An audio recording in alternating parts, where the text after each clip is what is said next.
Friends, welcome to the channel quick book learner. I am Sakshi और जो हम आज पढ़ेंगे वो भारतीय इतिहास का घटना चक्र पढ़ रहे हैं, जिसमें हम प्राचीन भारत के इतिहास के बारे में पढ़ रहे हैं। और टॉपिक है दक्षिण भारत, जिसमें हम चोल, चालुक्य, पल्लव और संगम युग के बारे में पढ़ेंगे। तो सबसे पहले हम नोट्स देखते हैं कि नोट्स में क्या क्या चीज़ें दी गई हैं। तो नोट्स में दिया गया है कि संगमकालीन साहित्य में कौन, को एवं मन्नन शब्द राजा के लिए प्रयुक्त होते हैं। तो अगर हम बात कर रहे हैं किसके बारे में, कौन शब्द, को शब्द और मन्नन शब्द जो है वो किसके लिए प्रयुक्त होता है, तो वो राजा के लिए प्रयुक्त होता है। संगम या संगम प्राचीन तमिल शब्द है, जिसे सामान्यतया गोष्ठी परिषद के अर्थ में प्रयुक्त किया जाता है। तो ये जो संगम या संगम प्राचीन तमिल शब्द है, ये किसके लिए प्रयुक्त होता है, तो ये संगम या जो संगम तमिल शब्द है, सबसे पहली चीज़ तो ये एक तमिल शब्द है जिसे सामान्यतः गोष्ठी परिषद के अर्थ के रूप में क्या किया जाता है, प्रयुक्त किया जाता है। इस रूप में संगम तमिल कवियों एवं विद्वानों की परिषदें थी। इन संगमों में कवियों द्वारा रचा गया साहित्य जो है वो क्या कहलाता है, तो संगम साहित्य कहलाता है। कवियों द्वारा रचा गया जो साहित्य है उसे क्या कहा जाता है, संगम साहित्य कहते हैं। संगम साहित्य तमिल साहित्य का सबसे प्राचीन उपलब्ध अंश है। तो जो संगम साहित्य है वो तमिल साहित्य का सबसे प्राचीन उपलब्ध अंश है। संगम युग में दक्षिण भारत में पांड्य राजाओं के संरक्षण में 3 संगम आयोजित किए गए थे। किन राजाओं के संरक्षण में, पांड्य राजाओं के संरक्षण में 3 संगम आयोजित किए गए थे। प्रथम संगम जो था, अगर हम बात करें तो वो कहाँ आयोजित किया गया था, तो मदुरई में किया गया था। और इसकी अध्यक्षता किसने की थी, तो अगस्त्य ऋषि ने करी थी। तो अगर हम बात करें प्रथम संगम के बारे में, तो प्रथम संगम जो है वो स्थान जो था वो क्या था, मदुरई, और अध्यक्षता किसने की थी, तो अगस्त्य ऋषि ने की थी। दूसरा संगम जो था वो कहाँ पे हुआ था, तो ये अलैवाई में हुआ था, कपाटपुरम में। और जो इसकी अध्यक्षता ये की थी, किसने की थी, अगस्त्य ऋषि तथा तोल्कापियर ने की थी। इसके बाद अगर हम बात करें तीसरे संगम के बारे में, तो तीसरा संगम जो था वो भी कहाँ हुआ था, मदुरई में हुआ था। और अध्यक्षता किसने की थी, नक्कीरर ने की थी। तो इस तरीके से हमने 3 संगम के बारे में पढ़ा। प्रथम संगम मदुरई में हुआ था, अध्यक्षता अगस्त्य ऋषि ने की थी। दूसरा संगम जो है वो कपाटपुरम में हुआ था, अलेवाई में हुआ था, जिसकी अध्यक्षता अगस्त्य ऋषि तथा तोल्कापियर ने की थी। तृतीय संगम जो था वो मदुरई में हुआ था और अध्यक्षता किसने की थी, तो नक्कीरर ने की थी। इसके बाद हम बात करें तो दक्षिण भारत के आर्यकरण का श्रेय महर्षि अगस्त्य को दिया जाता है। तो दक्षिण भारत में आर्यकरण का श्रेय जो है वो किसको दिया जाता है, तो वो महर्षि अगस्त्य को दिया जाता है। इन्हें तमिल साहित्य के जनक के रूप में भी जाना जाता है, कि इन्हें महर्षि अगस्त्य को। तोलक्कापियम द्वितीय संगम का एकमात्र अवशिष्ट ही नहीं, प्रत्युत अद्यतन उपलब्ध तमिल साहित्य का प्राचीनतम ग्रंथ है। तो अगर हम बात करें तमिल साहित्य का प्राचीनतम ग्रंथ कौन सा है, तो वो कौन सा है, तोल्कापियम है। और इसकी रचना की गई थी, ये किस वक्त की गई थी, द्वितीय संगम के टाइम पे की गई थी। तो अगर हम बात करें तो द्वितीय संगम का एकमात्र अवशिष्ट ही नहीं है, प्रयुक्त अद्यतन उपलब्ध तमिल साहित्य का क्या है, ये प्राचीनतम ग्रंथ है। इसके प्रणयनकर्ता तोल्कापियर ऋषि अगस्त्य के 12 योग्य शिष्यों में से एक थे। तो इस तोल्कापियम को लिखा किसने है, तो तोल्कापियर ने लिखा है। तो अगर हम बात करें तो ये तोल्कापियर थे कौन, तो ये ऋषि अगस्त्य के ही शिष्य थे। यह एक व्याकरण ग्रंथ है। तो ये जो तोल्कापियम है ये कैसा ग्रंथ है, तो ये एक व्याकरण ग्रंथ है और इसकी रचना सूत्र शैली में की गई है। व्याकरण के साथ साथ ये काव्य शास्त्र का भी एक उच्च कोटि का ग्रंथ है। तो व्याकरण के साथ साथ अगर हम बात करें तो ये व्याकरण के साथ साथ काव्य शास्त्र का भी एक उच्च कोटि का क्या है, ग्रंथ है। शिल्पाधिकारम का लेखक इलंगो आडिगल था। तो शिल्पाधिकारम का जो लेखक था वो कौन था, तो शिल्पाधिकारम का लेखक इलंगो आडिगल था। ये संगम साहित्य का महत्वपूर्ण महाकाव्य है। इसका लेखक चोल नरेश कारिकल का पौत्र था। तो हमें ध्यान रखना है कि शिलप्पाधिकारम का लेखक जो है वो कौन था, इलंगो आडिगल। शिलप्पा अधिकारम का जो लेखक था वो कौन था, इलंगो आडिगल। ये संगम साहित्य का महत्वपूर्ण महाकाव्य है। इसका लेखक चोल नरेश कारिकल का पौत्र था। तो शिलप्पा अधिकारम का लेखक इलंगो आडिगल था और ये संगम साहित्य का क्या है, महत्वपूर्ण महाकाव्य है। महाकाव्य कौन है संगम साहित्य का, तो ये शिलप्पा अधिकारम है। किसने लिखा है, इलंगो आडिगल ने। ये जो इलंगो आडिगल था ये चोल नरेश कारिकाल का क्या था, पौत्र था। इस ग्रंथ में पुहार या कावेरीपट्टनम के एक धनाढ्य व्यापारी के पुत्र कोवलन एवं उसकी अति सुंदर किंतु दुर्भाग्यशालिनी पत्नी कन्नगी से संबंधित दुखद एवं मार्मिक कथा का क्या किया गया है, वर्णन किया गया है। तो हम बात कर रहे हैं यहाँ इसमें किसके बारे में, ये जो शिल्पाधिकारम है, इसमें किसके बारे में हमको उल्लेख मिलता है? तो पुत्र कोवलन और उसकी अति सुंदर जो दुर्भाग्यशालिनी पत्नी कन्नगी थी, उनके बारे में हमको इस कहानी में, इस बुक में क्या मिलती है, उनका चित्रण मिलता है। इसके बाद हम बात करते हैं तिरुक्कुरल तमिल भाषा में रचित काव्य रचनाएं। तो तिरुक्कुरल जो है वो क्या है? तमिल भाषा में रचित काव्य रचनाएं जिसमें नीति शास्त्र का वर्णन है। तो ध्यान रखना है हमें कि जो तिरुक्कुरल है वो तमिल भाषा में रचित क्या है? काव्य रचना है, और इसमें नीति शास्त्र का क्या किया गया है? वर्णन किया गया है। किसमें? तिरुक्कुरल में। और इसके रचयिता जो है वो कौन है? तो तिरुवल्लुवर है। तो लक्कापीयम तमिल भाषा के व्याकरण की पुस्तक है। कुरल तमिल साहित्य का बाइबल। तो हमें ध्यान रखना है कि कुरल जो है ये तमिल साहित्य का क्या कहा जाता है? बाइबल कहा जाता है, तथा लघु वेद माना जाता है। किसे? कुरल को। तो कुरल जो है वो तमिल साहित्य का बाइबल तथा लघु वेद माना जाता है। इसे मुप्पाल भी कहा जाता है। इसकी रचना सुप्रसिद्ध कवि तिरुवल्लुवर ने की थी। अनुश्रुतियों के अनुसार अगर हम बात करें तो तिरुवल्लुवर ब्रह्मा के अवतार थे। तो तिरुवल्लर कौन थे? ब्रह्मा के ये क्या कहे जाते थे? अवतार कहे जाते थे। इसके बाद पल्लव शासक सिंह विष्णु ने अवनी सिंह की उपाधि धारण की थी। तो पल्लव शासक सिंह विष्णु थे, इन्होंने किसकी उपाधि ग्रहण की थी? अवनी सिंह की। कशाकुडी दान पत्र से ज्ञात होता है, कशाकुडी दान पत्र से ज्ञात होता है कि सिंह विष्णु ने चोल, पांड्य, सिंघल तथा कलम्र के राजाओं को क्या किया था? पराजित किया था। तो हमें कशाकुडी दान पत्र से क्या ज्ञात होता है कि सिंह विष्णु ने चोल, पांड्य, सिंघल और कलम्र के राजाओं को क्या किया था? पराजित किया था। इसके बाद नरसिंह वर्मन प्रथम ने महामल्ल की उपाधि धारण की थी। तो महामल्ल की उपाधि किसने धारण की थी? नरसिंह वर्मन प्रथम ने धारण की थी। और अगर हम बात करें तो परमेश्वर वर्मन प्रथम ने लोकादित्य, एकमल्ल, रणंजय, अत्यंत काम, उग्रदंड, गुणभाजन आदि की उपाधियां ग्रहण की थी। महेंद्र वर्मन प्रथम ने मत्त विलास प्रहसन नामक हास्य ग्रंथ की क्या की थी? रचना की थी। तो ये अपने आप में बहुत इंपॉर्टेंट हो जाता है कि महेंद्र वर्मन प्रथम ने कौन सी रचना की थी? तो मत्त विलास प्रहसन जो है ये एक हास्य ग्रंथ है जिसकी क्या की थी? रचना की थी। किसके द्वारा? महेंद्र वर्मन प्रथम के द्वारा। किसकी रचना की गई थी? तो मत्त विलास प्रहसन की रचना की गई थी। इसके बाद हम बात करते हैं संगम साहित्य में केवल चोल, चेर और पांड्य राजाओं के उद्भव और विकास का विवरण प्राप्त होता है। तो संगम साहित्य की अगर हम बात कर रहे हैं तो हमें उसमें किसके किसके बारे में जब बात पता चलती है तो संगम साहित्य में हमें चोल, चेर और पांड्य राजाओं के उद्भव और विकास का विवरण प्राप्त होता है। चोल स्थापत्य के उत्कृष्ट नमूने जो है वो हमें तंजौर के शिव मंदिर, जो राजराजेश्वर या बृहदेश्वर नाम से प्रसिद्ध, का निर्माण किसने करवाया था? राजराज प्रथम के काल में हुआ था। भारत के मंदिरों में सबसे बड़ा तथा लंबा यह मंदिर द्रविड़ शैली का सर्वोत्तम नमूना माना जा सकता है।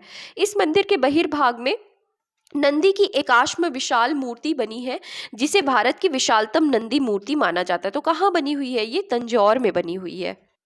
इसके बाद अगर हम देखें तो कृष्णा तथा तुंगभद्रा नदियों से लेकर कुमारी अंतरीप तक का विस्तृत भूभाग प्राचीन काल में तमिल प्रदेश का निर्माण करता था। इसे कोरोमंडल तट तथा दक्कन के कुछ भाग यथा उरैयूर, कावेरीपट्टनम, तंजावुर आदि चोलों के अधिकार में थे। परांतक प्रथम के अंतिम दिनों में राष्ट्रकूट शासक कृष्ण तृतीय ने पश्चिमी गंगों की सहायता से तक्कोलम के युद्ध में चोलों को परास्त किया था। तो क्वेश्चन इंपॉर्टेंट है कि जो तक्कोलम का युद्ध था वो किसके किसके बीच हुआ था? तो अगर हम बात करें तो राष्ट्रकूट और किसके बीच हुआ था? चोलों के बीच हुआ था। इसमें तक्कोलम के युद्ध में राष्ट्रकूट शासक कृष्ण तृतीय ने पश्चिमी गंगों की सहायता से तक्कोलम के युद्ध में क्या किया था? चोलों को परास्त किया था और तंजौर पर क्या कर लिया था? अधिकार कर लिया था। तो चोलों को परास्त कर तंजौर पर अधिकार कर लिया। कृष्ण तृतीय ने इस उपलक्ष्य में तंजय युकोंड की उपाधि क्या की थी? धारण की थी।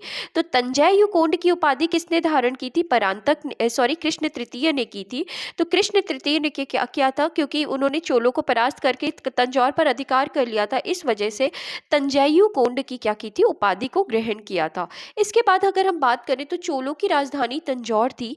इसके अतिरिक्त गंडै कोंड चोलपुरम भी चोलों की क्या कहलाती थी? राजधानी बनी थी। संगम काल में चोलों की राजधानी उरैयूर थी। द्रविड़ देश में चोल अधिपत्य की स्थापना वस्तुतः परांतक प्रथम ने की थी। तो द्रविड़ देश में चोल अधिपत्य की स्थापना किसने की थी? परांतक प्रथम ने की थी। उसने मदुरा के पांड्य राजा राज सिंह द्वितीय को हराकर मदुरै कोंड उपाधि को क्या किया था? ग्रहण किया था। तो हमें ध्यान रखना है कि संगम काल में चोलों की राजधानी जो थी वो क्या कहलाती थी, उरैयूर कहलाती थी। और अगर हम वैसे भी देखें तो चोलों की राजधानी तंजौर थी, और इसके अतिरिक्त गंगईकोंड चोलपुरम भी चोलों की क्या थी, राजधानी थी। इसके बाद द्रविड़ देश में चोल आधिपत्य की जो स्थापना थी वो परांतक प्रथम ने की थी, और उन्होंने मदुरा के पांड्य राजा राज सिंह द्वितीय को हरा करके मदुरै कोंड की क्या की थी, उपाधि धारण की थी। राज प्रथम ने सर्वप्रथम चेर राज्य को कंडलूर में क्या किया था, परास्त किया था। तो राज प्रथम ने सर्वप्रथम चेर राज्य को कंडलूर में क्या किया था, परास्त किया था। राज प्रथम एवं उसके पुत्र राजेंद्र प्रथम ने दक्षिण पूर्व एशिया के शैलेंद्र साम्राज्य के विरुद्ध सैन्य चढ़ाई की तथा कुछ क्षेत्रों को जीत लिया। तो ये जो राज प्रथम थे एवं उसके पुत्र राजेंद्र प्रथम ने दक्षिणी पूर्व एशिया के शैलेंद्र साम्राज्य के विरुद्ध सैन्य चढ़ाई की एवं कुछ क्षेत्रों को क्या कर लिया, जीत लिया। चोल शासक राज प्रथम ने सिंघल पर आक्रमण करके उत्तरी सिंघल को जीतकर अपने राज्य में समा लिया। तो श्रीलंका पर विजय किसने पाई थी, तो चोल शासक राज प्रथम ने पाई थी। और विजित क्षेत्र में राज ने अनुराधापुर को नष्ट कर पोलोनरूब को इस क्षेत्र की क्या बनाया, राजधानी बनाया। और इसका नाम क्या रखा था, तो जननाथ मंगलम रखा था। क्या रखा था, जननाथ मंगलम। बस हमें ध्यान रखना है कि श्रीलंका पर विजय जो थी उसने कौन पाए थे, तो राज प्रथम कौन से वंश के राजा थे, तो चोल वंश के राजा थे। और इन्होंने क्या किया था कि यहाँ की राजधानी जो थी, इस क्षेत्र की राजधानी जो थी वो किसको बनाया, पोलोनरूप को बनाया। और इसका नाम जो था वो क्या रखा था, जननाथ मंगलम रखा। इसके बाद हम बात करते हैं राज प्रथम की मृत्यु हो जाती है। उसके बाद कौन आते हैं, तो उनके योग्यतम पुत्र राजेंद्र प्रथम। तो चोल में हम पढ़ते हैं राज प्रथम के बारे में, उसके बाद पढ़ रहे राजेंद्र प्रथम सम्राट बना। उसने अपने पिता की साम्राज्यवादी नीति को आगे बढ़ाया। राजेंद्र प्रथम का काल चोल शक्ति का जो था वो चरमोत्कर्ष काल था। राजेंद्र प्रथम के बारे में कहा गया कि उसने बंगाल की खाड़ी को चोल झील का स्वरूप प्रदान किया था। तो मतलब आप समझ सकते हैं कि कितना शक्तिशाली था कि बंगाल की खाड़ी को चोल झील का क्या किया था, स्वरूप प्रदान किया था। उसने संपूर्ण सिंघल द्वीप को जीत लिया तथा वह सिंघल राजा महेंद्र पंचम को बंदी बनाकर चोल राज्य में ले गया। उसने पवित्र गंगा जल लाने के उद्देश्य से उत्तर पूर्वी भारत पर आक्रमण किया तथा पाल शासक महिपाल को क्या किया था, पराजित किया था। तो बहुत इंपॉर्टेंट क्वेश्चन है कि महिपाल को किसने पराजित किया था, तो राजेंद्र ने पराजित किया था, राजेंद्र प्रथम ने पराजित किया था। तो अगर हम देखें तो उसने पवित्र गंगा जल लाने के उद्देश्य से उत्तर पूर्वी भारत पर आक्रमण किया तथा पाल शासक महिपाल को क्या किया था, पराजित किया था। इस विजय के उपलक्ष्य में उसने गंगईकोंड की उपाधि ग्रहण की थी। किसने, राजेंद्र प्रथम ने। और तथा गंगईकोंड चोलपुरम नामक नई राजधानी की स्थापना की। नवीन राजधानी के निकट ही उसने सिंचाई के लिए चोल गंगम नामक विशाल तालाब का क्या करवाया था, निर्माण करवाया था। इसके बाद अगर हम बात करते हैं तो कुलोतुंग प्रथम के समय में श्रीलंका के राजा जो थे वो कौन थे, तो श्रीलंका के राजा विजय बाहु ने अपनी स्वतंत्रता घोषित कर दी। तो अब जैसे अब राजेंद्र के बाद अगले चोल शासक आएंगे, उनके पुत्र कुलोतुंग प्रथम। तो उस समय श्रीलंका के राजा विजय बाहु ने क्या करी, क्योंकि श्रीलंका किसके कब्जे में था, चोलों के कब्जे में था। तो विजय बाहु ने क्या कर दी, अपनी स्वतंत्रता घोषित कर दी। किंतु कुलोतुंग प्रथम ने श्रीलंका में चोल प्रभाव की समाप्ति के प्रति किसी कटुता का प्रदर्शन नहीं किया तथा उसने अपनी पुत्री का विवाह श्रीलंका के राजकुमार वीरप्पे रुमाल के साथ कर दिया। तो इस तरीके से हमने देखा कुलोतुंग प्रथम ने के बारे में। चोल शासक कुलोतुंग प्रथम के शासनकाल में 1077 ईस्वी में 72 सौदागरों का एक चोल दूत मंडल चीन भेजा गया था। किसके टाइम पे, कुलोतुंग प्रथम के टाइम पे कुछ चोलों के समूह को कहाँ भेजा गया था, चीन भेजा गया था। कुलोतुंग प्रथम को चोल लेखों में क्या कहा गया है, तो सुंगम तबिर्त कहा गया है, अर्थात करों को हटाने वाला कहा गया है। तो हमें ध्यान रखना है कि सुंगम तबिर्त किसको कहा गया है, कुलोतुंग प्रथम को कहा गया है। चोल साम्राज्य को प्रशासन की सुविधा के लिए 6 प्रांतों में क्या किया गया था, विभाजित किया गया था। प्रांत को क्या कहा जाता था, मंडलम कहा जाता था। प्रांत का विभाजन कोट्टम या वलनाडु में हुआ था। यह कमिश्नरियों की तरह था और प्रत्येक कोट्टम में कई नाडु होते थे। जिले को क्या कहा जाता था, नाडु कहा जाता था। नाडु की सभा को क्या कहा जाता था, तो नट्टार कहा जाता था। नाडु की सभा को नट्टार कहा जाता था। ग्राम संघ को कुर्रम कहा जाता था। व्यापारिक नगरों में नगरम नामक व्यापारी की सभा होती थी। तो व्यापारिक नगरों में क्या होती थी, नगरम नामक व्यापारी की सभा होती थी। प्रशासन की सबसे छोटी इकाई जो थी वो क्या हुआ करती थी, ग्राम सभा। चोलों के अधीन ग्राम प्रशासन में ग्राम सभा सभा की कार्यकारिणी समितियों की कार्य प्रणाली का विस्तृत विवरण हम उत्तर मेरूर से प्राप्त लेखों के माध्यम से करते हैं। चोलकालीन गांवों की गतिविधियों की देखरेख एक कार्यकारिणी समिति करती थी, जिसे क्या कहा जाता था, तो जिसे क्या कहा जाता था, वारियम कहा जाता था। तो हमने क्या पढ़ा कि चोलकालीन गांवों की गतिविधियों की जो देखरेख थी वो एक कार्यकारिणी समिति करती थी, जिसे क्या कहा जाता था, वारियम कहा जाता था। उद्यान प्रशासन का कार्य देखने वाली समिति को क्या कहा जाता था, तो टोट वारियम कहा जाता था। जबकि संवत्सर वारियम जो था वो वार्षिक समिति को कहा जाता था। एरी वारियम जो था वो किसको कहा जाता था, तालाब समिति को। तथा पूर्ण वारियम जो है वो किसको कहा जाता था, स्वर्ण समिति को कहा जाता था। चोल काल में व्यापारी तथा शिल्पियों की सभा को श्रेणी अथवा पूग कहा जाता था। तो शिल्पियों की सभा को क्या कहा जाता था, तो श्रेणी अथवा क्या कहा जाता था, पूग कहा जाता था। इसके बाद अगर हम बात करें तो चोल कलाकारों ने तक्षण कला में भी सफलता प्राप्त की है। उन्होंने पत्थर तथा धातु की बहुसंख्यक मूर्तियों का क्या किया, निर्माण किया। तो हमें ध्यान रखना है कि तक्षण कला किससे संबंधित है, तो पत्थर तथा धातु की बहुसंख्यक मूर्तियों का निर्माण करना ही क्या कहलाता है, तक्षण कला कहलाता है। पाषाण मूर्तियों से भी अधिक धातु मूर्तियों का निर्माण हुआ है। सर्वाधिक सुंदर मूर्ति जो है वो किसकी है, नटराज शिव की है, जो बड़ी संख्या में मिली है। इन्हें विश्व की श्रेष्ठतम प्रतिमा रचनाओं में शामिल किया जाता है। ये मूर्तियां प्रायः चतुर्भुज है।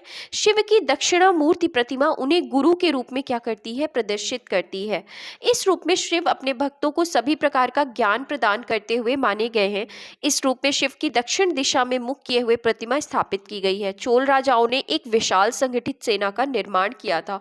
चोलों के पास अश्व, गज एवं पैदल सैनिकों के साथ साथ एक अत्यंत शक्तिशाली नौसेना भी थी। इसी नौसेना की सहायता से उन्होंने श्रीविजय, सिंघल, मालदीव आदि द्वीपों की विजय की थी। चोल काल के सम्राट प्रायः अपने जीवन काल में ही युवराज का चुनाव कर लेते थे, जो उसके बाद उसका उत्तराधिकारी बनता था। नेक्स्ट अगर हम पॉइंट देखें तो तगर प्राचीन भारत का एक महत्वपूर्ण व्यापारिक केंद्र था। तो हम बात कर रहे हैं किसके बारे में, तगर के बारे में बात कर रहे हैं। तो ये जो प्राचीन भारत में एक बहुत महत्वपूर्ण व्यापारिक केंद्र था, यह कल्याण तथा वेंगी के मध्य क्या था, स्थित था। फिर इसके बाद देखिए बीजापुर कर्नाटक जिले के वातापी नामक प्राचीन नगर का आधुनिक नाम जो है वो क्या है, बादामी है। 6ठी शताब्दी ईस्वी में यह चालुक्यों की क्या कहलाता था, राजधानी थी। तो अगर हम बात करें बीजापुर जिले के वातापी नामक प्राचीन नगर का आधुनिक नाम जो है वो क्या है, बादामी है। 6ठी शताब्दी ईस्वी में यह चालुक्यों की क्या कहलाया, राजधानी। वातापी के चालुक्य राजवंश का वास्तविक संस्थापक जो था वो कौन था, तो वास्तविक संस्थापक पुलकेशिन प्रथम था। वातापी के चालुक्य राजवंश का वास्तविक संस्थापक जो था वो कौन था, तो चालुक्य राजवंश का जो वास्तविक संस्थापक था वो पुलकेशिन प्रथम था। पुलकेशिन द्वितीय चालुक्य वंश के शासकों में सर्वाधिक योग्य तथा शक्तिशाली था। उसने 610 ईस्वी से 642 ईस्वी तक शासन किया। उसकी उपलब्धियों का विवरण हमें ऐहोल अभिलेख से प्राप्त होता है। इस लेख की रचना किसने की थी, रविकीर्ति ने की थी। चालुक्यों के शासन काल में प्रायः महिलाओं को उच्च पदों पर नियुक्त किया जाता था। विजयादित्य प्रथम के भाई चंद्रादित्य की रानी विजय भट्टारिका ने अपने नाम से 2 ताम्रपत्र लिखवाए थे। तो विजयादित्य प्रथम के भाई चंद्रादित्य की रानी जो थी विजय भट्टारिका ने अपने नाम से क्या करवाए थे, 2 ताम्रपत्र लिखवाए थे। इसके बाद अगर हम देखें तो मतवालिन नामक चीनी यात्री ने चालुक्यों के शासनकाल में चीन एवं भारत के संबंधों का क्या किया है, विवरण किया है। तो मतवालिन नामक चीनी यात्री थे जिन्होंने चालुक्य के शासनकाल में चीन एवं भारत के संबंधों का क्या किया है, विवरण किया है। भारतीय काली मिर्च यूनानियों एवं रोमवासियों को बहुत लोकप्रिय थी, इसीलिए प्राचीन संस्कृत ग्रंथ में इसे क्या कहा गया है, यवन प्रिय कहा गया है। तो भारतीय काली मिर्च जो है वो यूनानियों और रोमवासियों को बहुत अच्छी लगती थी, इसी वजह से काली मिर्च को क्या कहा गया है, यवन प्रिय कहा गया है। इसके बाद अगर हम बात करें तो अरिकामेडु पूर्वी तट पर पौंडीचेरी से 3 किलोमीटर दक्षिण में उष्णकटिबंधीय कोरोमंडल तट पर क्या है, स्थित है। पेरिप्लस में इसे पोडुके कहा गया है। यहाँ ईसा की प्रारंभिक शताब्दियों में रोमन बस्ती की अवस्थिति मानी जाती है। यहाँ से प्राप्त अवशेषों में कई रोमन वस्तुएं प्राप्त हुई हैं, जिनमें शराब के 2 हत्थे, कलश, रोमन लैंप, रोमन ग्लास आदि प्रमुख है। एम्फोरा जार एक लंबी एवं संकीर्ण गर्दन वाला और दोनों तरफ से हत्थेदार जार है। प्राचीन काल में इसका प्रयोग तेल एवं शराब को रखने के लिए किया जाता था। तो हमने किसके बारे में पढ़ा, एम्फोरा जार के बारे में पढ़ा। इसके बाद हम बात करते हैं कंबन के बारे में, जो कि बहुत ही इंपॉर्टेंट पॉइंट है कि कंबन ने 12वीं शताब्दी ईस्वी में तमिल रामायण या राम अवतारम की रचना तमिल भाषा में की। तो कंबन जो थे उन्होंने तमिल रामायण या राम अवतारम की जो रचना है वो उसको तमिल भाषा में किया। दक्षिण दक्षिण भारत में नगरों में व्यापारियों के विभिन्न संगठन थे। तो दक्षिण भारत में नगरों में व्यापारियों के विभिन्न संगठन थे, जैसे मणिग्रामम, वलंजियर आदि। इनका कार्य व्यापार व्यवसाय को क्या करना, प्रोत्साहन देना था। इसके बाद नेक्स्ट पॉइंट अगर हम देखें तो तमिलनाडु के तिरुचिरापल्ली में कावेरी नदी के तट पर अवस्थित उरैयूर संगमकालीन महत्वपूर्ण नगर था। तो कावेरी नदी के तट पर ध्यान रखना है हमें, तमिलनाडु के तिरुचिरापल्ली के में कावेरी नदी के तट पर अवस्थित उरैयूर जो था वो संगमकालीन महत्वपूर्ण नगर था। संगम युग में उरैयूर सूती वस्त्रों का बहुत बड़ा क्या था, केंद्र था। इसका विवरण पेरिप्लस ऑफ द इरिथ्रियन सी से हमें मिलता है। इसके बाद पांड्य राजा की जीवन रेखा जो थी वो कौन थी, तो ये वेंगी नदी थी। तो अब हम बात करते हैं किसके बारे में, पांड्य राजाओं के बारे में। इनकी जो जीवन रेखा थी वो कौन सी नदी मानी जाती है, वेंगी नदी। पांड्य राज्य कावेरी के दक्षिण में स्थित था। तो पांड्य राज्य जो था वो कावेरी के कहाँ स्थित था, दक्षिण में। इसमें आधुनिक मदुरा तथा तिन्नेवेल्ली के जिले और त्रावणकोर का कुछ भाग शामिल था। इसकी राजधानी जो हुआ करती थी वो क्या थी, मदुरा थी। पांड्य राज्यों की राजधानी जो थी वो मदुरा थी। बेंगी नदी वाला प्रदेश अपनी उर्वरता के लिए अति प्रसिद्ध था। चेर राज्य, अब हम बात करते हैं किसके बारे में, चेर राज्य पर विजय के उपलक्ष्य में पांड्य शासक जयंत वर्मन ने वान वन की उपाधि धारण की थी। तो चेर राज्य पर किसने विजय पाई थी, पांड्य शासक जयंत वर्मन ने, और उसके बाद उन्होंने वान वन की उपाधि को धारण किया था। पल्लवों के विरुद्ध सफलता के उपलक्ष्य में पांड्य शासक मारवर्मन राज सिंह प्रथम ने पल्लव भंजन की उपाधि को क्या किया था, धारण किया था। तो पल्लवों के विरुद्ध सफलता के उपलक्ष्य में पांड्य शासक कौन, मारवर्मन राज सिंह प्रथम ने पल्लव भंजन की क्या की थी, उपाधि को ग्रहण किया था। इसके बाद दक्षिण भारत के पांड्य वंश के राजा ने रोम राज्य में एक दूत 26 ईसा पूर्व में भेजा था। मीनाक्षी मंदिर का निर्माण पांड्यों ने अपनी राजधानी मदुरई में करवाया था। तो ये बहुत इंपॉर्टेंट फैक्ट है कि मीनाक्षी मंदिर का जो निर्माण है वो कौन से शासकों द्वारा, पांड्य शासकों के द्वारा अपनी राजधानी मदुरई में करवाया गया था। इसके बाद एक अज्ञात ग्रीक नाविक द्वारा रचित प्रसिद्ध पुस्तक पेरिप्लस ऑफ द एरिथ्रियन सी के प्राचीन काल के विभिन्न बंदरगाहों की हमें क्या मिलती है, सूची मिलती है। इसमें नौरा, तोंडी, मुशिरी, नेलीसंडा पश्चिमी तट के प्रमुख बंदरगाह थे। इसके बाद हम बात करते हैं कि कदम्ब राजाओं की जो राजधानी हुआ करती थी वो क्या थी, तो वो बनवासी थी। इस राजवंश की स्थापना जो थी वो किसने की थी, कदम्ब राजवंश की जो स्थापना है वो मयूर शर्मन ने की थी। कदम्ब राज्य को पुलकेशिन द्वितीय ने अपने राज्य में क्या कर लिया था, मिला लिया था। इसके बाद हम क्वेश्चंस देखते हैं। पहला क्वेश्चन है कि 9वीं शताब्दी ईस्वी में निम्नलिखित में से किसके द्वारा चोल साम्राज्य की नींव डाली गई। तो चोल साम्राज्य की जो नींव थी वो किसके द्वारा डाली गई थी, तो चोल साम्राज्य की नींव जो है वो विजयालय के द्वारा डाली गई थी। अगर हम एक्सप्लेनेशन देखें तो चोल साम्राज्य की स्थापना विजयालय ने की, जो आरंभ में पल्लवों का एक सामंती सरदार था। उसने 850 ईस्वी में तंजौर को अपने अधिकार में कर लिया। इस समय पल्लवों एवं पांडवों में निरंतर संघर्ष चल रहा था। पांड्यों की निर्बल स्थिति का लाभ उठाकर विजयालय ने तंजौर पर क्या कर लिया, अधिकार जमा लिया तथा वहां उसने दुर्गा देवी का एक मंदिर बनवाया। विजयालय ने लगभग 871 ईस्वी तक क्या किया, राज किया। नेक्स्ट क्वेश्चन है कि निम्नलिखित में से किस मंदिर परिसर में एक भारी भरकम नंदी की मूर्ति है जिसे भारत की विशालतम नंदी मूर्ति माना जाता है। तो कहाँ पर है, तो ये बृहदेश्वर मंदिर तंजौर में हमको ये मंदिर देखने को मिलता है, जो एक भारी भरकम नंदी मूर्ति है। जो कहाँ पे है, ये बृहदेश्वर मंदिर में। अगर हम एक्सप्लेनेशन देखें तो चोल स्थापत्य के उत्कृष्ट नमूने तंजौर के शैव मंदिर जो राजराजेश्वर या बृहदेश्वर नाम से प्रसिद्ध है का निर्माण राजराज प्रथम के काल में हुआ था। भारत के मंदिरों में सबसे बड़ा और लंबा यह मंदिर द्रविड़ शैली का सर्वोत्तम नमूना माना जा सकता है। इसका विशाल प्रांगण 500 गुणे 250 के आकार का है। मंदिर के प्रवेश द्वार पर दोनों ओर 2 द्वारपालों की मूर्तियां बनाई हैं। इस मंदिर के बहिर्भाग में नंदी की एकाश्व विशाल मूर्ति बनी है, जिसे भारत की विशालतम नंदी मूर्ति माना जाता है। इस तरीके से हमने एक्सप्लेनेशन देखा। नेक्स्ट क्वेश्चन है कि तंजौर का बृहदेश्वर मंदिर निर्मित हुआ था शासन काल में चोल सम्राट जो थे वो कौन थे, तो जो बृहदेश्वर मंदिर जो बना था तो उस टाइम पे शासन काल में कौन थे, तो राजराज प्रथम थे। इसके बाद अगला क्वेश्चन है कि चोलों का राज्य किस क्षेत्र में फैला था। तो चोलों का राज्य अगर हम देखें तो पहला ऑप्शन है विजयनगर क्षेत्र, दूसरा ऑप्शन है मालाबार तट, तीसरा होयसल और चौथा है कोरोमंडल तट और दक्कन के कुछ भाग। तो इसका आंसर जो होगा वो क्या होगा, कोरोमंडल तट और दक्कन के कुछ भागों में चोलों का साम्राज्य फैला हुआ था। अगर हम यहाँ एक्सप्लेनेशन की बात करें तो कृष्णा तथा तुंगभद्रा नदियों से लेकर कुमारी अंतरीप तक का विस्तृत भूभाग प्राचीन काल में तमिल प्रदेशों का निर्माण करता था। इसमें कोरोमंडल तट तथा दक्कन के कुछ भाग तथा उरैयूर, कावेरीपट्टनम, तंजावुर आदि चोलों के अधिकार में थे। नेक्स्ट क्वेश्चन है चोलों की राजधानी क्या थी? तो चोलों की जो राजधानी हुआ करती थी वो क्या हुआ करती थी? तंजौर हुआ करती थी। अगर हम यहाँ एक्सप्लेनेशन देखें तो प्रश्नगत विकल्पों में चोलों की राजधानी तंजौर थी। इसके अतिरिक्त गंगईकोंड चोलपुरम भी चोलों की राजधानी बनी थी। संगम काल में चोलों की राजधानी जो हुआ करती थी वो क्या थी? तो संगम काल में चोलों की राजधानी उरैयूर हुआ करती थी। इसके बाद अगला क्वेश्चन है निम्नलिखित में कौन चोल प्रशासन की विशेषता थी? तो चोल प्रशासन की विशेषता अगर हम देखें तो ऑप्शन है कि साम्राज्य में मंडलम में विभाजन, ग्राम प्रशासन की स्वायत्तता, राज्य के मंत्रियों को समस्त अधिकार, और चौथा ऑप्शन है कि कर संग्रह प्रणाली का सस्ता व उचित होना। तो अगर हम यहाँ बात करें तो चोल साम्राज्य की जो विशेषता थी वो ग्राम प्रशासन की स्वायत्तता थी। अगर हम यहाँ एक्सप्लेनेशन की बात करें तो चोल शासन की सबसे उल्लेखनीय विशेषता व असाधारण शक्ति तथा क्षमता है जो स्वायत्त शासी ग्रामीण संस्थाओं के संचालन में परिलक्षित होती है। वस्तुतः इस काल में स्वायत्त शासन पूर्णतः ग्रामों में ही क्रियान्वित किया गया। नेक्स्ट क्वेश्चन है चोल काल जो था वो किसके लिए प्रसिद्ध था? ग्राम पंचायत के लिए, राष्ट्रकूट राजवंश के साथ युद्ध के लिए, श्रीलंका के साथ व्यापार के लिए, तमिल संस्कृति की उन्नति के लिए, या उपयुक्त में से कोई नहीं, या उपयुक्त में से एक से अधिक। तो यहाँ पे अगर हम देखें तो चोल काल जो था वो ग्राम पंचायत के लिए प्रसिद्ध था, ग्रामों में स्वायत्त शासन के लिए प्रसिद्ध था। नेक्स्ट क्वेश्चन है कि चोल युग प्रसिद्ध था तो किसके लिए प्रसिद्ध था? तो चोल युग जो था वो ग्रामीण सभाओं के लिए क्या था? प्रसिद्ध था।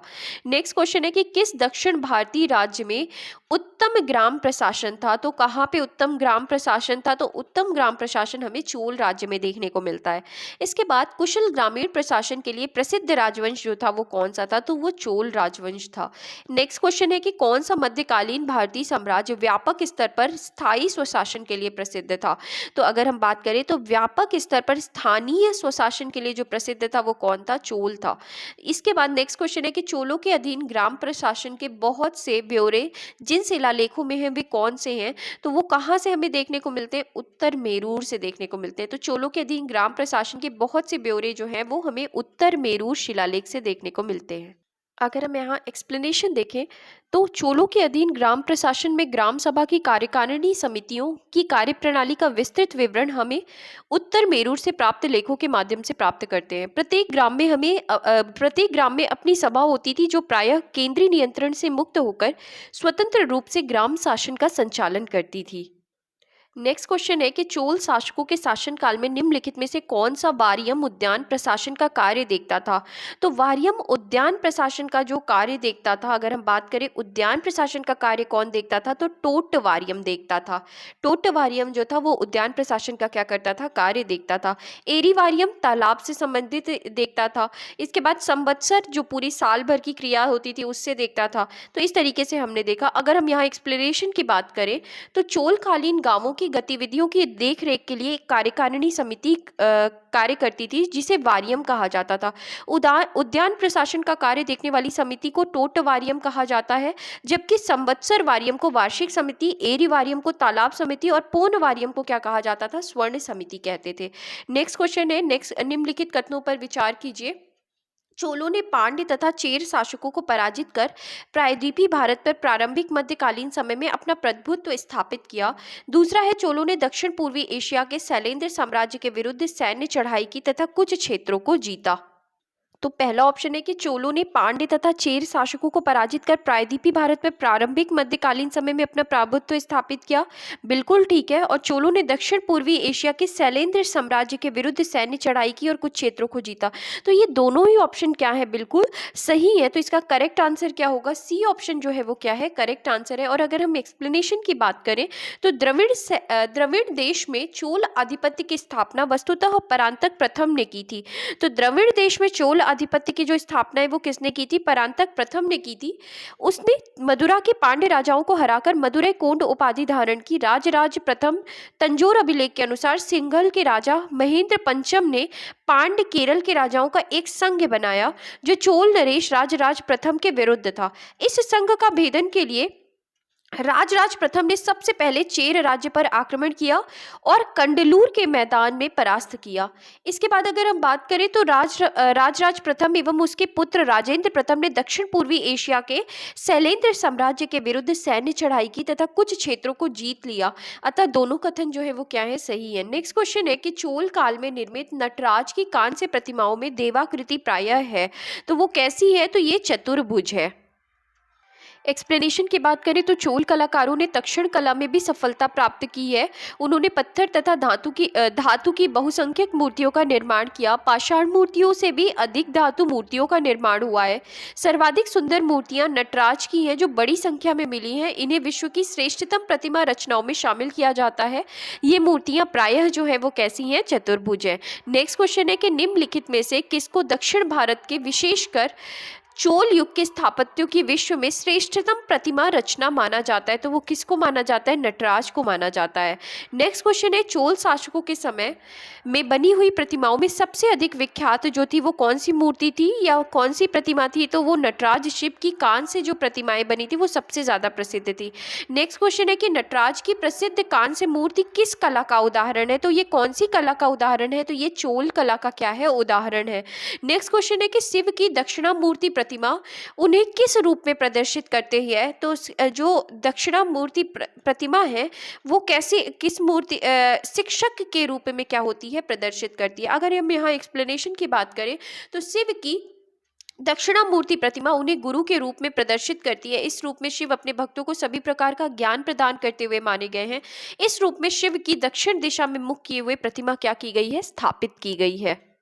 नेक्स्ट क्वेश्चन है कि 72 व्यापारी चीन में किसके कार्यकाल में भेजे गए थे, तो 72 व्यापारी चीन में किसके कार्यकाल में भेजे गए थे, तो वो कुलोत्तुंग प्रथम के कार्यकाल में भेजे गए थे। अगर हम यहाँ एक्सप्लेनेशन देखें तो चोल शासक कुलोत्तुंग प्रथम के शासनकाल में 1077 ईस्वी में 72 सौदागरों का एक चोल दूत मंडल चीन भेजा गया था।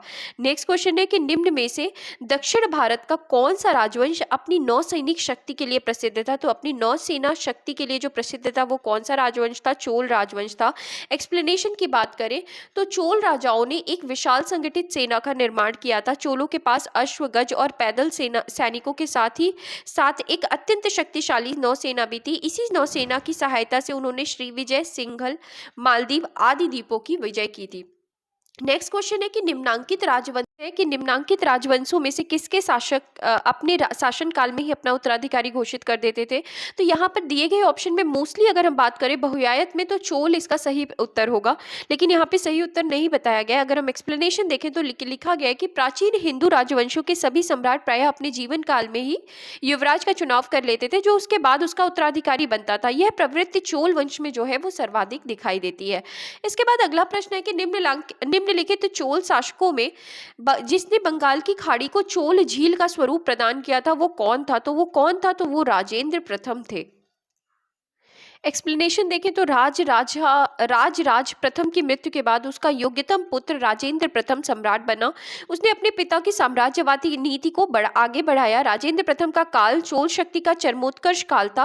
राजेंद्र प्रथम के बारे में कहा गया है कि उसने बंगाल की खाड़ी को चोल झील का स्वरूप प्रदान कर दिया था। 1017 ईस्वी में उसने संपूर्ण सिंघल द्वीप को जीत लिया तथा उस सिंघल राजा महेंद्र पंचम को बंदी बनाकर चोल राज्य में लाया। उसने पवित्र गंगा जल लाने के उद्देश्य से उत्तर पूर्वी भारत पर आक्रमण किया तथा उसने क्या किया था, तो उसने आक्रमण किया तथा पाल शासक महिपाल को क्या किया था, पराजित किया था। तो पाल शासक महिपाल को क्या किया, पराजित किया। इस विजय के उपलक्ष्य में उसने गंगैकोंड की उपाधि को ग्रहण किया था। गंगैकोंड चोलपुरम नामक नई राजधानी की स्थापना की और नवीन राजधानी के निकट ही उसने सिंचाई के लिए चोल गंगम नामक एक विशाल तालाब का भी एक निर्माण करवाया था। इसके बाद अगला क्वेश्चन है कि गंगैकोंड चोलपुरम की स्थापना किसने की थी, तो ये जो की थी ये राजेंद्र प्रथम ने की थी। नेक्स्ट क्वेश्चन है कि निम्नलिखित में से किस चोल शासक को चोल गंगम नामक बृहद कृत्रिम झील बनवाने का श्रेय दिया जाता है, तो वो किसको दिया जाता है, तो वो राजेंद्र को दिया जाता है। इसके बाद अगला प्रश्न है कि किस चोल राजा ने जल सेना प्रारंभ की थी, तो किसने प्रारंभ की थी, तो ये राजा प्रथम ने की थी। हमें ध्यान रखना है कि जल सेना जो प्रारंभ की गई थी वो किसके द्वारा की गई थी, राज प्रथम के द्वारा की गई थी। अगर हम यहाँ एक्सप्लेनेशन देखें तो चोल साम्राज्य की महत्ता का वास्तविक संस्थापक जो था तो चोल साम्राज्य की जो महत्ता था उसका वास्तविक संस्थापक परांतक द्वितीय था का पुत्र अरिमोली वर्मन था, जो 985 ईस्वी में राजराज के नाम से गद्दी पर बैठा। तो हमें ध्यान रखना है कि परांतक द्वितीय का पुत्र अरिमोली वर्मन था, जो 985 ईस्वी में राज के नाम से गद्दी पर बैठा। यह विजेता के साथ साथ कुशल प्रशासक तथा महान निर्माता भी था। राज प्रथम ने एक स्थायी सेना तथा विशाल नौसेना का गठन किया। उसने समस्त भूमि की नाप कराई। नेक्स्ट क्वेश्चन है कि चोल शासक का नाम बताइए जिसने श्रीलंका के उत्तरी भाग पर विजय प्राप्त की थी। तो श्रीलंका के उत्तरी भाग पर जिसने विजय प्राप्त की थी वो कौन था? तो वो जो थे वो राज प्रथम थे। अगर हम यहाँ एक्सप्लेनेशन की बात करें तो चोल शासक राज प्रथम ने सिंघल पर आक्रमण करके उत्तरी सिंघल को जीतकर अपने राज्य में मिला लिया। विजित क्षेत्र में राज ने अनुराधापुर को नष्ट कर पोलोनरुवा को इस क्षेत्र की क्या बनाया? राजधानी बनाया, जिसका नाम बाद में क्या रखा? जननाथ मंगलम रखा था। राज शैव मतावलंबी था। उसने शिवपाद शेखर की उपाधि क्या की थी? धारण की थी। नेक्स्ट क्वेश्चन की अगर हम बात करते हैं तो चोल राजाओं में किस एक ने सिलोन पर विजय प्राप्त की थी? तो सिलोन पर किसने विजय प्राप्त की थी? सिलोन पर राजेंद्र प्रथम ने क्या किया था? विजय प्राप्त की थी। अगर हम एक्सप्लेनेशन की बात करें तो चोल राजा राजेंद्र प्रथम ने सिंघल द्वीप या श्रीलंका विजय सिलोन श्रीलंका का कार्य पूर्ण किया था। यद्यपि राजा प्रथम ने भी श्रीलंका पर आक्रमण कर वहां के कुछ प्रदेशों पर अपना अधिकार कर लिया था, किंतु संपूर्ण श्रीलंका पर उसका अधिकार नहीं हो पाया था। राजेंद्र प्रथम ने वहां के शासक महेंद्र पंचम को बंदी बनाकर चोल राज्य भेज दिया, जहां 12 वर्ष बाद उसकी मृत्यु हो गई। संपूर्ण श्रीलंका पर राजेंद्र का अधिकार हो गया था। नेक्स्ट क्वेश्चन है वह चोल राजा कौन था जिसने श्रीलंका को पूर्ण स्वतंत्रता दी और सिंघल राजकुमार के साथ अपनी पुत्री का विवाह कर दिया? तो वो कौन था? तो वो कौन था? कुलोतुंग प्रथम था। अगर हम यहाँ एक्सप्लेनेशन की बात करें तो कुलोतुंग प्रथम के समय में श्रीलंका के राजा विजय बाहु ने अपनी स्वतंत्रता घोषित की, किंतु कुलोतुंग प्रथम ने श्रीलंका में चोल प्रभाव की समाप्ति के प्रति किसी कटुता का प्रदर्शन नहीं किया तथा उसने अपनी पुत्री का विवाह श्रीलंका के राजकुमार वीरप्पे रुमाल के साथ कर दिया। अगला प्रश्न है, नीचे दो कथन दिए गए हैं जिनमें से एक को कथन ए तथा दूसरे को कारण कहा गया। तो कथन जो है हमें चोलों के विषय में उनके पूर्ववर्ती राजवंशों की अपेक्षा अधिक जानकारी है, और कारण है चोल शासकों ने मंदिर की दीवारों पर अभिलेख उत्कीर्ण करने का चलन प्रारंभ किया जिनमें उनकी विजयों के ऐतिहासिक वर्णन दिखाए जाते हैं। तो अगर हम इसकी बात करें तो कथन और कारण दोनों ही बिल्कुल सही है, और जो कारण है वो कथन का क्या कर रहा है? सही स्पष्टीकरण कर रहा है। तो इसका जो करेक्ट आंसर होगा वो क्या होगा? ए ऑप्शन जो है इसका क्या होगा? करेक्ट आंसर होगा। ए और आर दोनों सही है, और आर जो है वो ए की क्या कर रहा है? सही व्याख्या करता है। और अगर हम यहाँ एक्सप्लेनेशन की बात करें तो चोलों के विषय में हमें उनके पूर्ववर्ती राजवंशों की अपेक्षा अधिक जानकारी है। राज प्रथम एवं राजेंद्र प्रथम ने मंदिरों की ऐतिहासिक दीवारों पर शिलालेख स्थापित किए। राज प्रथम ने अभिलेखों द्वारा अपने पूर्वजों के इतिहास को संकलित करने एवं अपने काल की घटनाओं और विजयों को लेखों में जोड़ने की प्रथा का प्रारंभ किया। इसका अनुकरण बाद में राजाओं ने किया। अतः स्पष्ट है कि कथन और कारण दोनों सत्य हैं तथा कारण जो है वो कथन की सही व्याख्या करता है। नेक्स्ट क्वेश्चन है, भारत के इतिहास के संदर्भ में निम्नलिखित युग्मों पर विचार कीजिए। तो अगर यहाँ पे युग्म दिए गए हैं और हमें देखना है कि ये सही है या नहीं। एरीपत्ती भूमि जिसमें मिलने वाला राजस्व अलग से ग्राम जलाशय के रख रखाव के लिए निर्धारित किया जाता था। बिल्कुल ठीक है, क्योंकि एरी का मतलब ही किससे होता था? जलाशय से होता था। इसके बाद तन्यूर है, तो तन्यूर का मतलब यहाँ दिया गया है कि एक अकेले ब्राह्मण अथवा एक ब्राह्मण समूह को दान में दिए गए ग्राम। तो यहाँ पर अगर हम बी ऑप्शन की बात करें तो ये तन्यूर जो है ये क्या है? गलत है। घटिका दिया गया है प्रायः मंदिरों के साथ संबद्ध विद्यालय, तो ये 1 और 3 जो है वो क्या है? बिल्कुल सही है। तो यहाँ अगर हम ऑप्शन में देखें तो डी ऑप्शन क्या होगा? बिल्कुल सही उत्तर होगा। अगर हम यहाँ एक्सप्लेनेशन की बात करते हैं तो हमने पढ़ा भी है कि एरीपत्ती जो थे वो चोल प्रशासन के अंतर्गत वह भूमि होती थी जिससे मिलने वाला राजस्व अलग से ग्राम जलाशय के रख रखाव के लिए निर्धारित कर दिया जाता था। 7वीं 8वीं सदी में दक्षिण भारत में घटिका प्रायः मंदिरों के साथ संबद्ध जो थे विद्यालय थे। चोलकालीन स्थानीय प्रशासन में बड़े नगरों में अलग कुर्रम गठित किए जाते थे जिन्हें तन्यूर अथवा तकुर्रम कहा जाता था। तो ये जो ग्राम संघ गठित किए जाते थे उन्हीं को तन्यूर या क्या कहा जाता था? तुकर्रम कहा जाता था। नेक्स्ट क्वेश्चन है कि निम्न में से कौन सी संस्था विदेशी व्यापार से संबंधित थी? तो विदेशी व्यापार से 2 ऑप्शन है, एक श्रेणी और एक है नगरम। तो यहाँ पर हम अगर बात करें तो इसमें ये श्रेणी तो नहीं होगा, इसमें करेक्ट लगा हुआ है। तो निम्न में से कौन सी संस्था विदेशी व्यापार से संबंधित थी? श्रेणी या नगरम? और भी ऑप्शन देखते हैं। नानादेशी या मणिग्राम। तो यहाँ पर अगर हम बात करें तो नानादेशी और मणिग्राम दोनों ही क्या होंगे, सही उत्तर होंगे। अगर हम यहाँ एक्सप्लेनेशन देखें तो श्रेणी एक ही प्रकार के व्यवसाय करने वाले लोगों की समिति होती थी। नगरम व्यापारियों के स्थानीय संगठन को कहा जाता था। इस प्रकार के संगठन कांची तथा मामल्लपुरम में विद्यमान थे। लेखों से हमें विभिन्न व्यापारिक संघों के विषय में जानकारी प्राप्त होती है। ये व्यापारी संघ है मणिग्रामम, नानादेशिस, वलैंग, वलंजियर, इदंगे आदि। मणिग्रामम, नानादेशिस दूसरे देशों के साथ व्यापार भी करते थे। तो ये हमने एक्सप्लेनेशन देखा। नेक्स्ट क्वेश्चन है कि प्राचीन भारत का निम्नलिखित में से कौन सा महत्वपूर्ण व्यापार केंद्र उस व्यापार मार्ग पर था जो कल्याण को बेंगी से जोड़ता था। तो यहाँ पर अगर हम बात करें तो वो कौन सा था, तो तगर जो था वो मतलब व्यापारिक मार्ग था जो कल्याण को वेगी से क्या करता था, जोड़ता था। अगर हम यहाँ एक्सप्लेनेशन देखें तो तगर प्राचीन भारत का एक महत्वपूर्ण व्यापारिक केंद्र था जो कल्याण तथा वेंगी के मध्य स्थित था। नेक्स्ट क्वेश्चन है चालुक्य वंश का सबसे महान शासक कौन था। तो चालुक्य वंश का सबसे महान शासक जो था वो कौन था, पुलकेशिन द्वितीय था। अगर हम यहाँ एक्सप्लेनेशन देखें तो पुलकेशिन द्वितीय चालुक्य वंश के शासकों में सर्वाधिक योग्य तथा शक्तिशाली था। उसने 610 से 642 ईस्वी तक शासन किया। उसकी उपलब्धियों का विवरण हमें ऐहोल अभिलेख से प्राप्त होता है। नेक्स्ट क्वेश्चन है निम्नलिखित में से किस वंश द्वारा प्रायः महिलाओं को प्रशासन में उच्च पद प्रदान किए जाते थे। तो उच्च पद जो थे वो किस में प्रदान किए जाते थे, तो महिलाओं को प्रशासन में उच्च पद जो प्रदान किए जाते थे वो चालुक्य वंश में। अगर हम यहाँ एक्सप्लेनेशन की बात करें तो चालुक्य के शासन काल में प्रायः महिलाओं को उच्च पदों पर नियुक्त किया जाता था। विजयादित्य प्रथम के भाई चंद्रादित्य की रानी विजय भट्टारिका ने अपने नाम से 2 ताम्रपत्र लिखवाए थे। वह एक अच्छी कवित्री भी थी। विजयादित्य ने अपनी छोटी बहन कुमकुम देवी के कहने पर एक विद्वान ब्राह्मण को एक गांव दान में दिया था। कीर्तिवर्मन द्वितीय की महारानी महादेवी के उसके साथ रक्तपुर के स्कंधावर में उपस्थित रहने का उल्लेख मिलता है। इस वंश की विजय भट्टारिका ने कुशलतापूर्वक शासन जो है वो संचालित किया था। नेक्स्ट क्वेश्चन है कि चालुक्यों की राजधानी कहाँ थी। तो चालुक्यों की राजधानी कहाँ थी, वातापी में, जिसे वादामी भी कहते थे। अगर हम यहाँ एक्सप्लेनेशन देखें तो बीजापुर कर्नाटक जिले के वातापी नामक प्राचीन नगर का आधुनिक नाम बादामी है।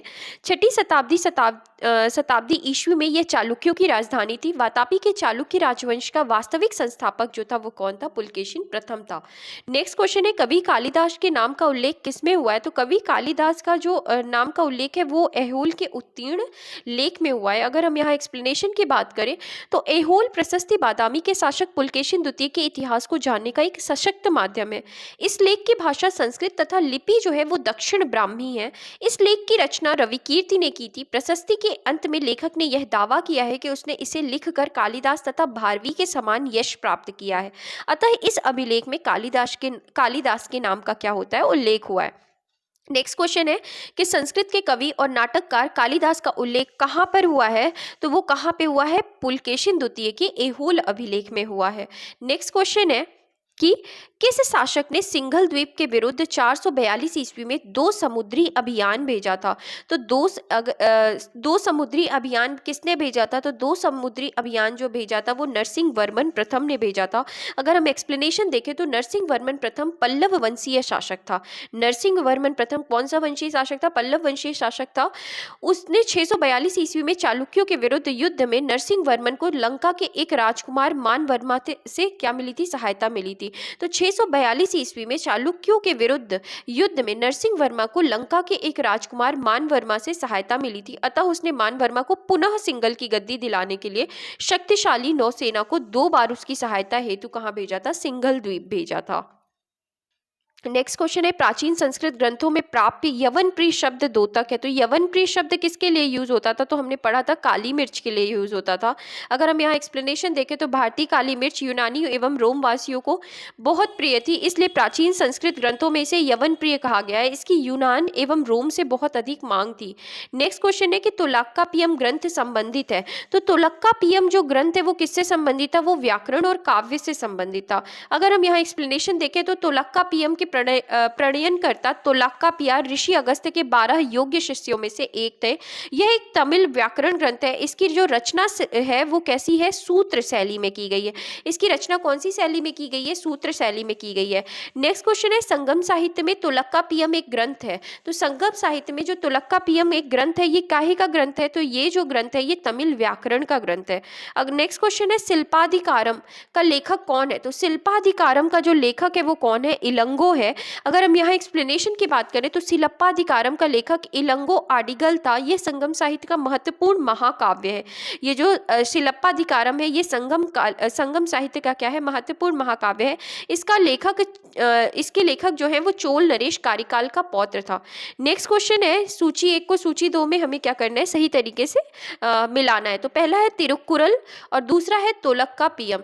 तो यहाँ पे अगर हम बात करें तिरुक्कुरल जो था वो क्या था और तोलक्कापियम, सारी हम ऑब्जेक्टिव्स देखते हैं।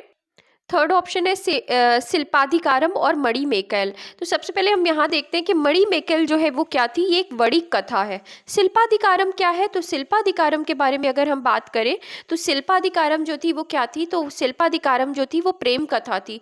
तिरुक्कुरल क्या है, तो तिरुक्कुरल जो है वो क्या है, दर्शन है। और तोलक्कापियम क्या है, तो तोलक्कापियम की अगर हम बात करें तो तोलक्कापियम जो थी ये क्या थी, व्याकरण थी। तो इस हिसाब से हमने देखा कि जो अगर हम आंसर्स को देखें तो डी ऑप्शन जो है वो क्या है, बिल्कुल सही है। और अगर हम एक्सप्लेनेशन की बात करें तो हम यहाँ पे देख सकते हैं कि तिरुक्कुरल जो है वो दर्शन है, तोलक्कापियम व्याकरण है, शिल्पाधिकारम प्रेम कथा है और मणिमेकले जो है वो क्या है, बड़ी कथा है। नेक्स्ट क्वेश्चन है, शैव संतों के लेखन के संग्रह को 5वां वेद भी समझा जाता है। उपयुक्त संग्रह का क्या नाम है, तो उसका क्या नाम था, तो तिरुमुराय जो था वो 5वां वेद भी समझा जाता है। तो ये क्या नाम था, तिरुमुराय। अगर हम यहाँ एक्सप्लेनेशन की बात करें तो शैव संतों के लेखन के संग्रह तिरुमुराय को 5वां वेद भी समझा जाता है। तिरुमुराय तमिल भाषा में शिव की स्तुति में 6ठी से 11वीं शताब्दी तक तमिलनाडु के विभिन्न कवियों द्वारा गीतों या भजनों का 12 खंड का संकलन है। वेदों तथा शैव आगमों के साथ तिरुमुराय तमिलनाडु में शैव सिद्धांत दर्शन पर आधारित है। नेक्स्ट क्वेश्चन है, ईसा की प्रारंभिक शताब्दियों में भारत तथा रोम के बीच घनिष्ठ व्यापारिक संबंधों की सूचना किस पुरास्थल की खुदाइयों से प्राप्त की गई है। तो कहाँ से प्राप्त की गई है, तो ये अरिकामेडु से की गई है। कहाँ से की गई है, अरिकामेडु से। एक्सप्लेनेशन देखें तो अरिकामेडु पूर्वी तट पर पौंडीचेरी से 3 किलोमीटर दक्षिण में उष्णकटिबंधीय कोरोमंडल तट पर स्थित है। पेरिप्लस में इसे पौडुके कहा गया है। यहाँ ईसा की प्रारंभिक शताब्दियों में रोमन बस्ती की अवस्थिति मानी जाती है। यहाँ से प्राप्त अवशेषों में कई रोमन वस्तुएं प्राप्त हुई हैं, जिनमें शराब के 2 हत्थे युक्त कलश, रोमन लैंप, रोमन प्याला आदि प्रमुख है। यहाँ से न केवल भारतीय माल यथा मड़िया, मोती, मलमल, सुगंधित पदार्थ, इत्र, मसाले और रेशम लादा जाता था, अपितु रोम वासियों की रुचि एवं नमूनों के अनुसार भी माल निर्माण कर रोम भेजा जाता था। अगला प्रश्न है, पूर्वी भारत में प्रमुख भारतीय रोमन व्यापारिक स्थान जो था वो कौन था, तो ये अरिकामेडु था, अभी हमने पढ़ा है।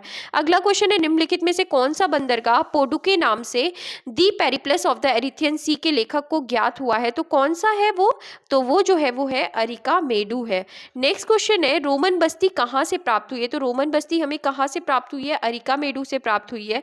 नेक्स्ट क्वेश्चन है, एम्फोरा जार क्या होता है, तो एम्फोरा जार जो है वो क्या होता है, लंबा एवं दोनों तरफ हत्तेदार जार को ही क्या कहा जाता था, एम्फोरा जार कहते हैं। एक्सप्लेनेशन देखें तो एम्फोरा जार एक लंबी एवं संकीर्ण गर्दन वाला दोनों तरफ हत्तेदार जार है। प्राचीन काल में इसका प्रयोग तेल या शराब को रखने के लिए किया जाता था। अरिकामेडु के उत्खनन से रोम आयातित इस जार के अवशेष मिले हैं। नेक्स्ट है, निम्नलिखित राजवंशों में किसका उल्लेख संगम साहित्य में नहीं हुआ है, तो किसका उल्लेख जो है वो संगम साहित्य में नहीं हुआ है, तो कदम्ब का जो उल्लेख है वो संगम साहित्य में नहीं हुआ है। केवल संगम साहित्य में किसका उल्लेख हुआ है, चेर, पांड्य और चोल का हुआ है।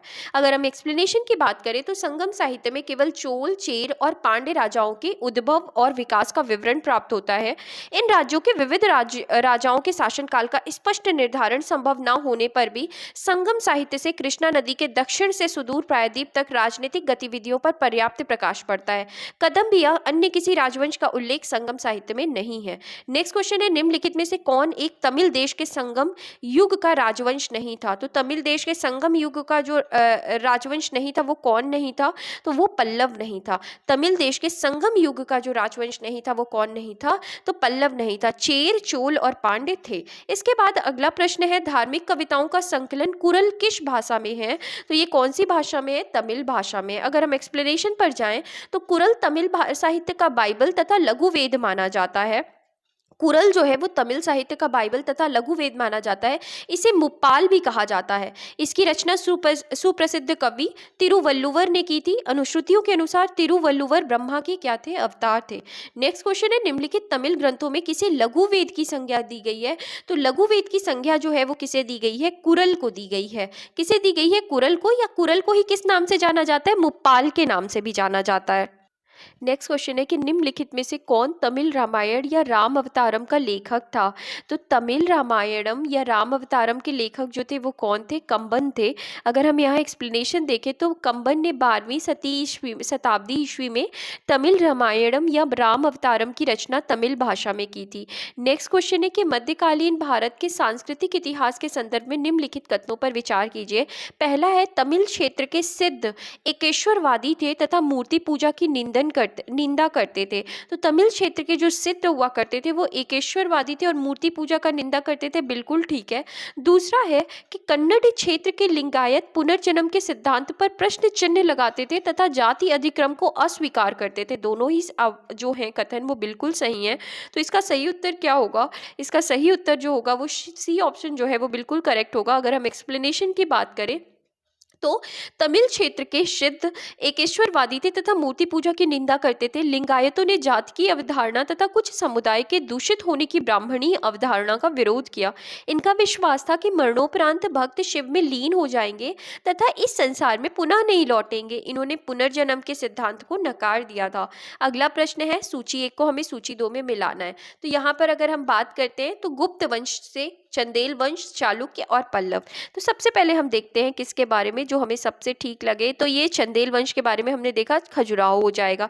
इसके बाद चालुक्य कहाँ से थे? तो ये बादामी से थे। इसके बाद अगर हम बात करें गुप्त, तो गुप्त कहाँ से थे? तो देवगढ़ है ना, गुप्त जो देवगढ़ है वो गुप्तकालीन था। इसके बाद पल्लव जो थे वो कहाँ से थे? तो पनमलई से थे। तो इसका सही उत्तर क्या होगा? तो अगर हम देखें तो ए का 4 हमें 2 ऑप्शन मिल रहा है, ए और बी मिल रहा है। इसके बाद अगर हम बात करें तो बी का 3 ऑप्शन हमें किस में मिल रहा है? तो हमें इसका सही उत्तर जो होगा ये ऑप्शन क्या होगा? ए जो है इसका क्या होगा? सही उत्तर होगा। तो इस तरीके से हमने इसको देखा। यहाँ अगर हम एक्सप्लेनेशन की बात करें तो गुप्तकालीन में क्या आएगा? देवगढ़, चंदेल में खजुराहो, चालुक्य में बादामी, पल्लव पनमलय। अगर हम यहाँ एक्सप्लेनेशन में थोड़ा देखें तो उत्तर प्रदेश के ललितपुर, प्राचीन झांसी जिले में देवगढ़ नामक स्थान पर गुप्तकालीन दशावतार मंदिर स्थित है। खजुराहो में चंदेल शासकों की कला के इतिहास का प्रसिद्ध उदाहरण आज भी विद्यमान है। यहाँ लगभग 25 मंदिर खड़े हैं जो विष्णु, शिव तथा जैन तीर्थंकरों की उपासना में निर्मित कराए गए हैं। इनमें सर्वाधिक प्रसिद्ध जो मंदिर है वो कौन सा है? तो कंदरिया महादेव मंदिर है। बादामी चालुक्यों की राजधानी थी एवं पनमलय पल्लवों से संबंधित था। अगला प्रश्न है, निम्नलिखित में से कौन सा एक प्राचीन भारत में व्यापारियों का निगम था? तो प्राचीन भारत में व्यापारियों का जो निगम था वो क्या कहलाता था? मणिग्रामम कहलाता था। एक्सप्लेनेशन देखें तो दक्षिण भारत में नगरों में व्यापारियों के विभिन्न संगठन थे जैसे मणिग्रामम और वलंजियर आदि। चोल काल में ब्राह्मणों को दान में दिए गए ग्राम को क्या कहा जाता था?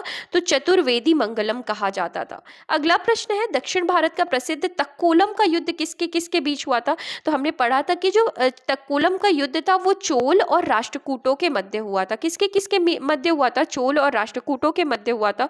अगर हम एक्सप्लेनेशन देखें तो चोल शासक परांतक प्रथम के अंतिम दिनों में राष्ट्रकूट शासक कृष्ण तृतीय ने पश्चिमी गंगों की सहायता से तक्कोलम के युद्ध में चोलों को परास्त किया और तंजौर पर अधिकार कर लिया। कृष्ण तृतीय ने इस उपलक्ष्य में तंजई कोंड की क्या धारण की थी? उपाधि। अगला प्रश्न है, चोल साम्राज्य को अंततः किसने समाप्त किया? तो चोल साम्राज्य को किसने समाप्त किया था? तो यहाँ पे दिया ही नहीं है, लेकिन हमने देखा था कि राष्ट्रकूट शासक कृष्ण तृतीय ने क्या किया था? तो चोल वंश को खत्म कर दिया था। तो यहाँ पर नहीं दिया गया ऑप्शन, तो इसलिए इसका सही उत्तर नहीं होगा इनमें से कोई भी।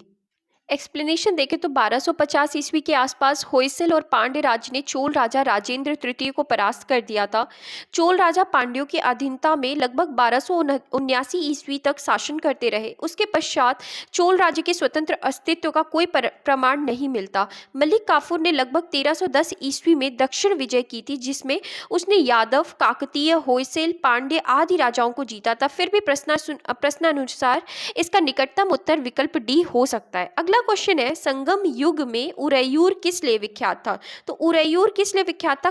कपास के व्यापार का जो था वो महत्वपूर्ण क्या हुआ करता था? केंद्र हुआ करता था, और अगर इसी वजह से वो सूती वस्त्र के लिए जाना जाता था। तो तमिलनाडु के तिरुचिरापल्ली में कावेरी नदी के तट पर अवस्थित उरैयूर संगम कालीन महत्वपूर्ण नगर था। संगम युग में उरैयूर सूती वस्त्रों का बहुत बड़ा केंद्र था।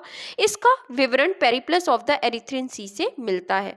नेक्स्ट क्वेश्चन है, पांड्य राज्य की जीवन रेखा कौन सी नदी थी? तो कौन सी नदी मानी जाती थी? वेंगी नदी मानी जाती थी। एक्सप्लेनेशन देखें तो पांड्य राज्य की जीवन रेखा वेंगी नदी थी। पांड्य राज्य कावेरी के दक्षिण में स्थित था। इसमें आधुनिक मदुरा तथा तिन्नेवेल्ली के जिले और त्रावणकोर का कुछ भाग शामिल था। इसकी राजधानी मदुरा थी। वेंगी नदी वाला प्रदेश अपनी उर्वरता के लिए अत्यधिक प्रसिद्ध था। नेक्स्ट क्वेश्चन है, निम्नलिखित में से कौन से संगम पत्तन पश्चिमी तट पर स्थित थे? नीचे दिए गए कूट से सही उत्तर चुनिए। तो अगर हम बात करें कोरके, पुहार, तोंडी और मुशीर, तो यहाँ पर पूछा गया है कि संगम पत्तन पश्चिमी तट पर स्थित था। तो पश्चिमी तट पर कौन से थे? एक तोंडी था और एक क्या था? मुशीरी था। अगर हम एक्सप्लेनेशन देखें तो एक अज्ञात ग्रीक नाविक द्वारा रचित प्रसिद्ध पुस्तक पेरिप्लस ऑफ द एरिथ्रियन सी से प्राचीन काल के विभिन्न बंदरगाहों की सूची मिलती है। इसमें नौरा, तोंडी, मुशिरी और नेली संडा जो थे ये पश्चिमी तट के क्या कहलाते थे? प्रमुख बंदरगाह। कौन कौन से? नौरा, तोंडी, मुशिरी और नेली संडा, ये पश्चिमी तट के प्रमुख बंदरगाह थे। नेक्स्ट क्वेश्चन है कि संगमकालीन साहित्य में कोन, को और मन्नन किसके लिए प्रयुक्त होते थे? तो ये शब्द जो थे वो किसके लिए प्रयुक्त होते थे? राजा के लिए। अगर हम एक्सप्लेनेशन देखें तो संगमकालीन साहित्य में कोन, को और मन्नन शब्द राजा के लिए प्रयुक्त होते थे। अगला है, तृतीय संगम कहाँ हुआ था? तो तृतीय संगम जो है वो कहाँ हुआ था? मदुरई में हुआ था।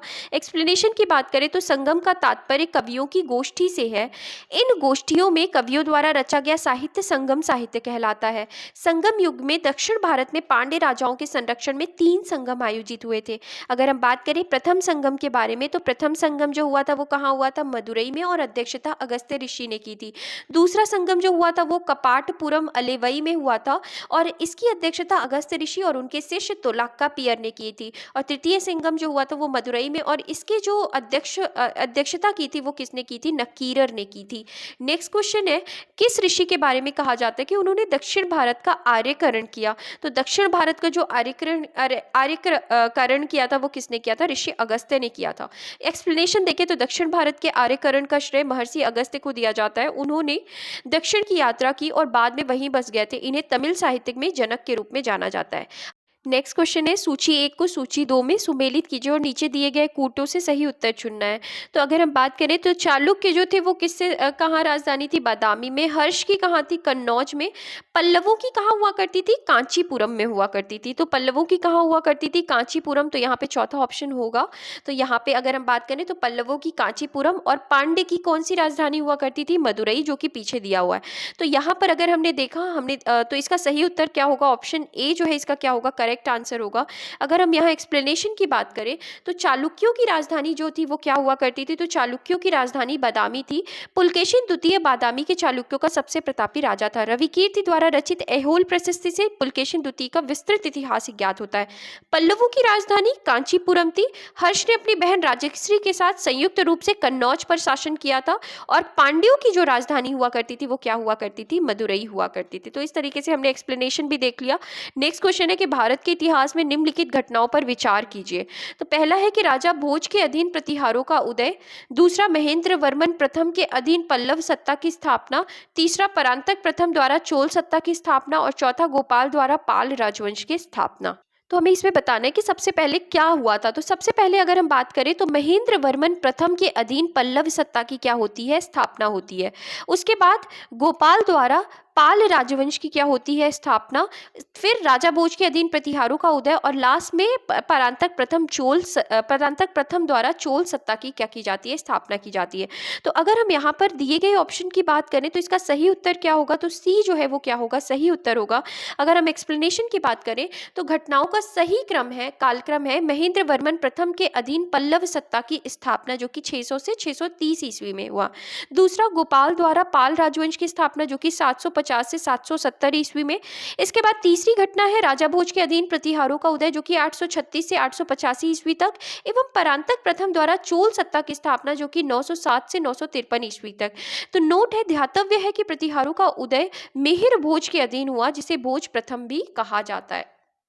इसके बाद नेक्स्ट क्वेश्चन है कि निम्नलिखित में से कौन सी जोड़ी सुमेलित नहीं है। तो कौन सी जोड़ी जो है वो सुमेलित नहीं है, तो हमें देखना है पल्लव कांचीपुरम, बिल्कुल ठीक है, पल्लव का क्या था, कांचीपुरम।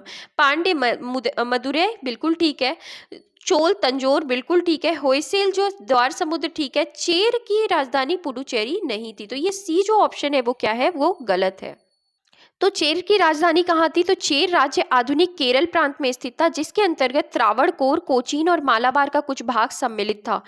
चेर राज्य की राजधानी वांजी अथवा वांची थी, जबकि अन्य विकल्प जो है वो क्या है, सही सुमेलित है। नेक्स्ट क्वेश्चन है, निम्नलिखित पल्लव शासकों का नाम उनके राज्यकाल को दृष्टिगत रखते हुए कलानुक्रम अनुसार व्यवस्थित कीजिए और नीचे दिए गए कूट से सही उत्तर का क्या कीजिए, चयन कीजिए।